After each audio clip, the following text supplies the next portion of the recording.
ஸ்ரீ குருபியோ நமக. அனைவருக்கும் நமஸ்காரம். இன்று சஷ்டி விரதம்.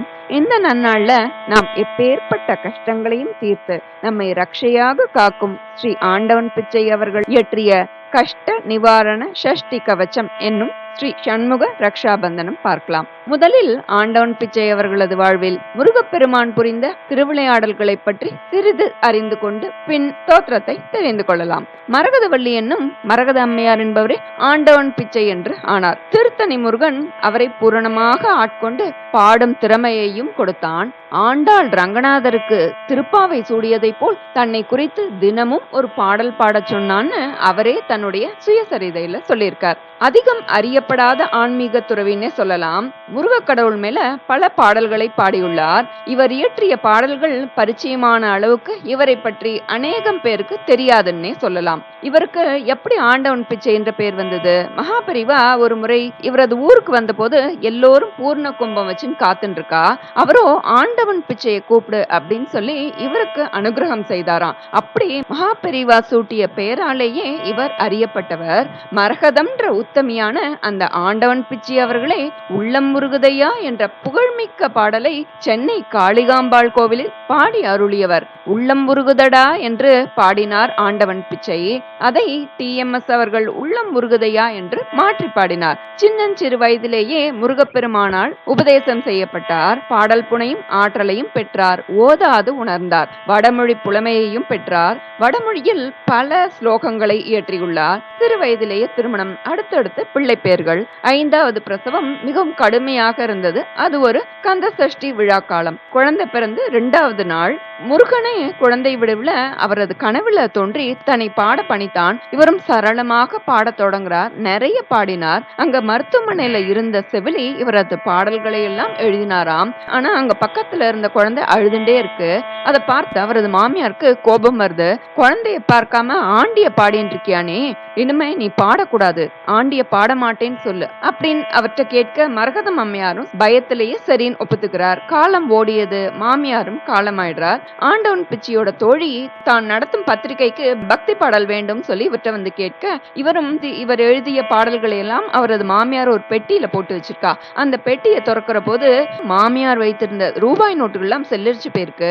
ஆனா என்ன ஒரு பேரதிசயம்! ஆண்டவன் பிச்சை இயற்றிய முருக பக்தி பாடல்கள் எதுவுமே சிதலமடையாம அப்படியே இருந்தது. இது எல்லாமே முருகப்பெருமானுடைய திருவிளையாடல்னே சொல்லலாம். இப்படி இருக்க ஆண்டவன் பிச்சை அம்மா ஒரு முறை திருவண்ணாமலைக்கு சென்றிருந்தார்.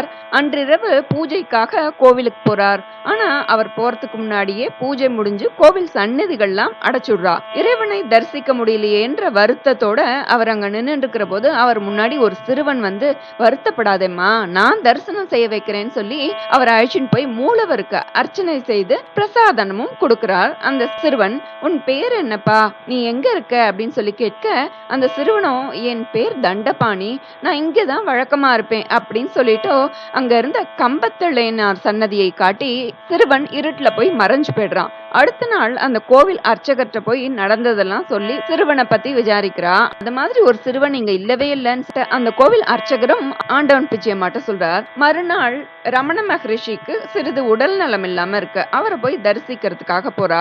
ஆண்டவன் பிச்சை அம்மாவை பார்த்தோன்னு ரமணர், என்ன தண்டபாணி தரிசனம் கிடைச்சுதான்னு சொல்லி புன்னகைக்கிறார். அதை கேட்டோன்னு அப்படியே பதச்சு போய் அம்மா கதர்றா. வந்தது முருகப்பெருமானா? கையை பிடித்து சென்று கம்பத்தளையனார் சன்னதி காட்டியதை இப்போதான் நான் புரிந்து கொண்டேன் புலம்பினார் ஆண்டவன் பிச்சை அம்மா. அதே போல இந்தியா சீனா போர் நடந்த போது ஆண்டவன் பிச்சை அம்மா அவர்கள் இந்த ஸ்ரீ சண்முக ரக்ஷாபந்தனம் என்ற பாடலை எழுதினார். அதுதான் கஷ்ட நிவாரண ஷஷ்டி கவச்சம்னும் ஸ்ரீ கந்த சஷ்டி மணிமாலிகா ஸ்தோத்திரம்னு அழைக்கப்படுறது. அவர் 1990ஆம் ஆண்டு தனது 85வது வயதில் முருகன் அடி சேர்ந்தார். முத்தை தரு பத்தி திருநகை அத்திக்கிளை சத்தி சரவண முத்திக்கொரு வித்து குருபர் என ஓதும்ன்ற பாடலை கேட்டாலே அருணகிரிநாதர் நினைவுக்கு வருவது போல் உள்ளம் முருகுதையா முருகா உன்னடி காண்கையிலேன்ற பாடலை கேட்கும் போதெல்லாம் இந்த பெண் சித்தர் அன்னை ஆண்டவன் பிச்சை அவர்களது நினைவுக்கு வருவதே நாம் அவருக்கு செலுத்தும் நன்றி சொல்லலாம். நாம் இந்த நன்னாள்ல அவர் இயற்றிய சக்தி வாய்ந்த கஷ்ட நிவாரண ஷஷ்டி கவச்சம் என்னும் ஸ்ரீ சண்முக ரக்ஷாபந்தனம் பார்க்கலாம். ஸ்ரீ சண்முக ரக்ஷாபந்தனம்.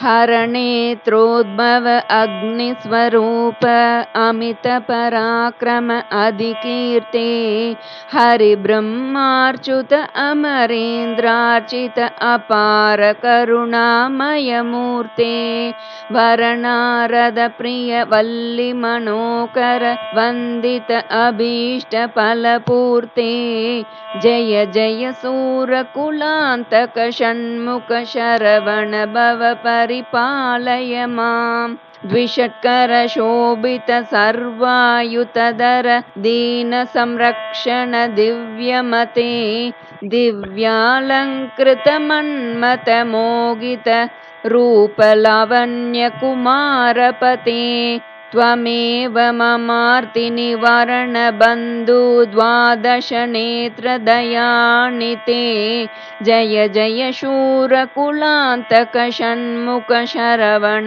भव परिपालय माम् शूरपद्मासुरधारक सिंह महासुरदानव कुलकाला सूर्यकोटि समान प्रकाशा शक्त्यायुध विश्वात्मकलीला धीर पराक्रम द्विषड्भुज शौरी दीन शरण्य सुगुणलीला जय जय शूरकुलान्तक षण्मुख शरवण भव परिपालय माम् कुञ्जर सोदर कुञ्जरि नायक कुक्कुटध्वज कुङ्कुमगात्र कुम्भोद्भव मुनिदेशिक विशाख कुल पर्वत नन्दिनि पुत्रा पञ्चानन प्रणवाक्षर बोधक परम कृपामय दवीक्षण नेत्र जय जय शूरकुलान्तक षण्मुख शरवण भव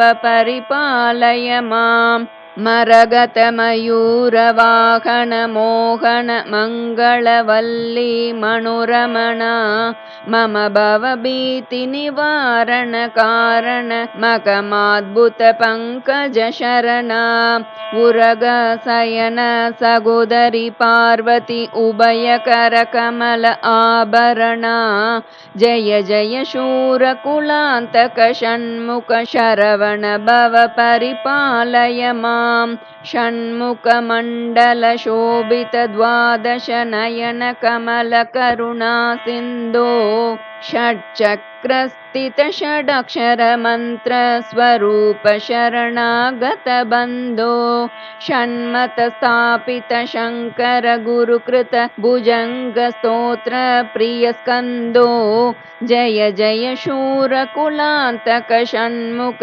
शरवण भव परिपालय माम् षष्टिकुमार प्रभाव प्रवाकं समस्त पाप विनाशकरं षण्मुख शरण चरोरुक भक्तिं सर्वाभीष्ट प्रथम सुहृदम् कष्ट निवारण धारक मंत्रं कैवल्यानंद मोक्ष प्रदं जय जय जगदोत्तारण मंत्रं जनन मरण निवारण मंत्रं षष्टिकुमार प्रभाव प्रवाकं समस्त पाप विनाशकरं षण्मुख शरण सरोरुक भक्तिं सर्वाभीष्ट प्रदं सुकृतं कष्ट निवारण धारक मंत्रं कैवल्यानंद मोक्ष प्रदं जय जय जगदोद्धारण मंत्रं जनन मरण निवारण मंत्रं जय जय जगदोद्धारण मंत्रं जनन मरण निवारण मंत्रं जनन मरण निवारण मंत्रं जनन मरण निवारण मंत्रं श्री गुरुभ्यो नमः முருகாச்சரணம். வெற்றிவேல் முருகனுக்கு ஹரோஹரா. ஆண்டவன் பிச்சி அம்மா அவர்கள் இயற்றிய இந்த அற்புதமான கஷ்ட நிவாரண ஷஷ்டி கவசத்தை அனைவரும் தவறாமல் இந்த நன்னாளில் பாராயணம் செய்து பலன் பெறுவோம். நல்லதே நடக்கும். நமஸ்காரம்.